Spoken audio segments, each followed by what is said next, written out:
L-iżvilupp tal-ħiliet taż-żgħażagħ u l-ħolqien ta' opportunitajiet biex jiskopru l-potenzjal tagħhom kienu fiċ-ċentru tal-attività organizzata minn Youth Services Malta fl-Oratorju Qalb ta' Ġesu fil-Mosta fl-okkażjoni tal-Jum Internazzjonali għall-Abbiltajiet taż-żgħażagħ.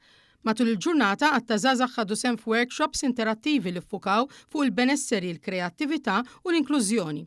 Fost dawn kien hemm sessjoni dwar is-saħħa u l-benesseri b'kollaborazzjoni mal-Assoċjazzjoni Maltija tal-Futbol, workshop dwar il-ħolqien ta' kontenut tal-midja soċjali b'mod responsabbli u professjonali, kif ukoll forum teatrali li indirizza t-tema tan-nuqqas ta' ugwaljanza permezz ta' sitwazzjonijiet reali.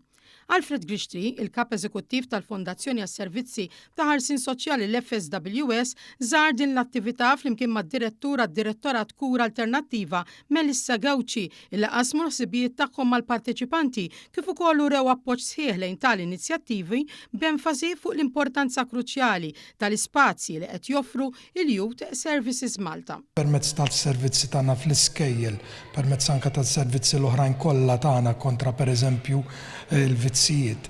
Nidlu f'kuntatt ma' ħafna żgħażagħ illi ifittxu wkoll għajnuna tagħna u aħna xogħolna huwa illi permezz ta' dawn is-servizzi ngħinuhom jiżviluppaw joħorġu l-potenzjal sħiħ tagħhom dak li nsejħulu l-empowerment. L-inizjattiva servit ukoll biex tenfasizza kemm importanti li ż-żgħażagħ jingħataw spazji siguri fejn jistgħu jitalmu, jesprimu ruhom u jiżviluppaw il-potenzjal tagħhom, benefiċċju kemm għalihom kif ukoll għas-soċjetà.